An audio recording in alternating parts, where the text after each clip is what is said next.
So heart rate tracking ആണ് നമ്മൾ ചെയ്യുന്ന റൺ ഈസി റണ്ണാണോ എന്ന് മനസ്സിലാക്കാനുള്ള ഏറ്റവും ഈസിയസ്റ്റ് വഴി. സോ അതിന് നിങ്ങൾക്ക് വേണ്ടത് ഇതുപോലത്തെ ഒരു വാച്ചാണ്. ഞാനിപ്പോൾ യൂസ് ചെയ്യുന്ന കോറോസിൻ്റെ പേസ്റ്റർ. പക്ഷേ നിങ്ങൾക്ക് കോറോസോ കാർമിനോ തന്നെ വേണമെന്നൊന്നുമില്ല. ഹാർട്ട് റേറ്റ് ട്രാക്ക് ചെയ്യാൻ പറ്റുന്ന ഏതൊരു സ്മാർട്ട് വാച്ച് നിങ്ങൾക്ക് ഇതിനായിട്ട് യൂസ് ചെയ്യാം. അപ്പോൾ ഒരു ഈസി റണ്ണാണെങ്കിൽ നിങ്ങളുടെ ഹാർട്ട് റേറ്റ് കഴിയുന്നതും ഒരു 140യുടെ താഴെ അല്ലെങ്കിൽ മാക്സിമം ഒരു 150യുടെ താഴെ തന്നെ ഹോൾഡ് ചെയ്യാൻ നോക്കുക. കാരണം ഒരു 140 ഹാർട്ട് റേറ്റിൽ നിങ്ങൾ ഓടുമ്പോൾ അത് വളരെ സ്ലോ ആയിരിക്കും. പ്രത്യേകിച്ച് ആദ്യമൊക്കെ ഒരു ഈസി റൺ ചെയ്യുമ്പോൾ ഭയങ്കര സ്ലോ ആയിരിക്കും. നിങ്ങൾ പ്രത്യേകിച്ച് ഒരു നല്ല സ്പീഡിലെ റണ്ണിങ് തുടങ്ങുന്ന ഒരാളാണെങ്കിൽ ആദ്യത്തെ ഈസി റണ്ണൊക്കെ വളരെ സ്ലോ ആയിരിക്കും. ഒരു എക്സാമ്പിൾ പറയാനാണെങ്കിൽ ഞാനിപ്പോൾ യൂഷ്വലി ഓടിക്കൊണ്ടിരിക്കുന്ന പേസ് 5:10 5:20 ഇടയ്ക്കാണെങ്കിൽ ഞാൻ പെട്ടെന്നൊരു ദിവസം മുതൽ ഈസി റണ്ണ് ചെയ്യാം അല്ലെങ്കിൽ ഹാർട്ട് റേറ്റ് 150യുടെ താഴെ നിർത്തി ഓടാൻ ശ്രമിക്കുകയാണെങ്കിൽ എൻ്റെ ആവറേജ് പേസ് അല്ലെങ്കിൽ എൻ്റെ ഒരു നോർമൽ പേസ് വരുന്നത് 7 മിനിറ്റ് 10 മുതൽ 7 മിനിറ്റ് 50 അല്ലെങ്കിൽ 8 മിനിറ്റ് 10 വരെയൊക്കെ ആയിരിക്കും. കാരണം അത്ര സ്ലോ ആയിരിക്കും.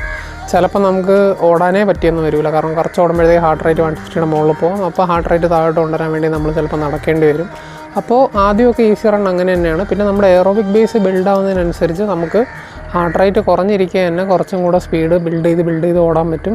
നിങ്ങൾ കുറേ നാൾ ഈസി റൺ ചെയ്ത് വരുമ്പോഴത്തേക്ക് നിങ്ങൾ നോട്ടീസ് ചെയ്യുന്ന ഒരു സംഭവമാണ്, നിങ്ങൾ ചിലപ്പോൾ ഒരു 6:10 6:20 ബേസിലൊക്കെ ഓടിയാൽ നിങ്ങളുടെ ഹാർട്ട് റേറ്റ് 150യുടെ താഴെ തന്നെ നിൽക്കും.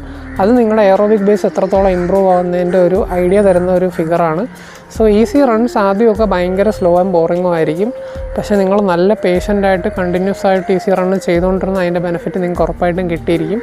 അപ്പോൾ ഈസി റണ്ണിനെ പറ്റിയുള്ള കൂടുതൽ വിവരങ്ങൾ ഇനി വരുന്ന ദിവസങ്ങളിൽ റിയലായിട്ട് ഞാൻ ചെയ്യുന്നുണ്ടാവും. ഇന്നത്തെ വീഡിയോ ഇത്രയേ ഉള്ളൂ. അപ്പം ഇതുപോലത്തെ റണ്ണിങ് കണ്ടൻറ്റും ഈസി റണ്ണിനെ പറ്റി കൂടുതൽ അറിയണമെന്നൊക്കെ ഉണ്ടെങ്കിൽ നിങ്ങൾക്ക് ഫോളോ ചെയ്യാം. വീഡിയോ ഇഷ്ടപ്പെട്ടാൽ ലൈക്ക് ചെയ്യുക, ഫ്രണ്ട്സുമായിട്ട് ഷെയർ ചെയ്യുക. നമുക്ക് അടുത്ത വീഡിയോ കാണാം. ബൈ. നമ്മൾ ചെയ്യുന്ന റൺ ഈസി റണ്ണ് തന്നെയാണെന്നറിയാനുള്ള ഏറ്റവും എളുപ്പ വഴി എന്താണ്?